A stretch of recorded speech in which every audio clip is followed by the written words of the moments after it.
Grant you that, and I have a particular liking for the long ones that create an immersive experience for writer and reader, where the fiction has a chance to become a world that's almost real. When a long book succeeds, the writer and reader are not just having an affair, they are married.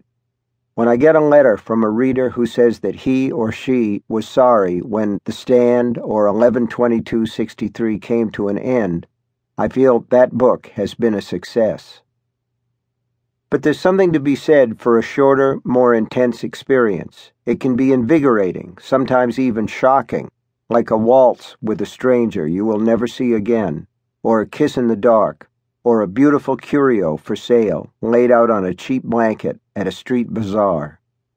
And yes, when my stories are collected, I always feel like a street vendor, one who sells only at midnight. I spread my assortment out, inviting the reader, that's you, to come and take your pick. But I always add the proper caveat. Be careful, my dear, because some of these items are dangerous. They are the ones with bad dreams hidden inside, the ones you can't stop thinking about when sleep is slow to come and you wonder why the closet door is open when you know perfectly well that you shut it. 2. If I said I always enjoyed the strict discipline shorter works of fiction impose, I'd be lying. Short stories require a kind of acrobatic skill that takes a lot of tiresome practice. Easy reading is the product of hard writing, some teachers say, and it's true. Miscues that can be overlooked in a novel become glaringly obvious in a short story.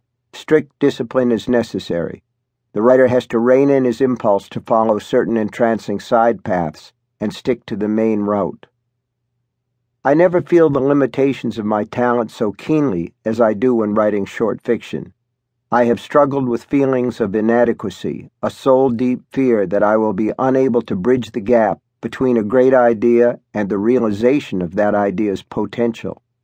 What it comes down to, in plain English, is that the finished product never seems quite as good as the splendid idea that rose from the subconscious one day, along with the excited thought, man, I gotta write this right away.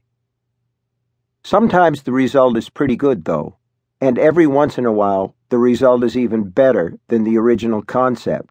I love it when that happens. The real challenge is getting into the damn thing, and I believe that's why so many would-be writers with great ideas never actually pick up the pen or start tapping away at the keys. All too often, it's like trying to start a car on a cold day. At first, the motor doesn't even crank, it only groans. But if you keep at it, and if the battery doesn't die, the engine starts, runs rough, and then smooths out. There are stories here that came in a flash of inspiration. Summer Thunder was one of those, and had to be written at once, even if it meant interrupting work on a novel. There are others, like Mile 81, that have waited their turn patiently for decades. Yet the strict focus needed to create a good short story is always the same. Writing novels is a little like playing baseball, where the game goes on for as long as it needs to, even if that means 20 innings. Writing short stories is more like playing basketball or football. You're competing against the clock as well as the other team. When it comes to writing fiction, long or short, the learning curve never ends. I may be a professional writer to the IRS when I file my tax return, but in creative terms, I'm still an amateur, still learning my craft. We all are. Every day spent writing is a learning experience and a battle to do something new. Phoning it in is not allowed. One cannot increase one's talent, that comes with the package. But it is possible to keep talent from shrinking. At least, I like to think so. And hey, I still love it. 3. So here are the goods, my dear constant reader. Tonight I'm selling a bit of everything. A monster that looks like a car, shades of Christine. A man who can kill you by writing your obituary.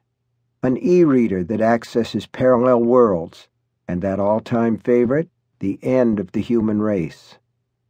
I like to sell this stuff when the rest of the vendors have long since gone home, when the streets are deserted and a cold rind of moon floats over the canyons, and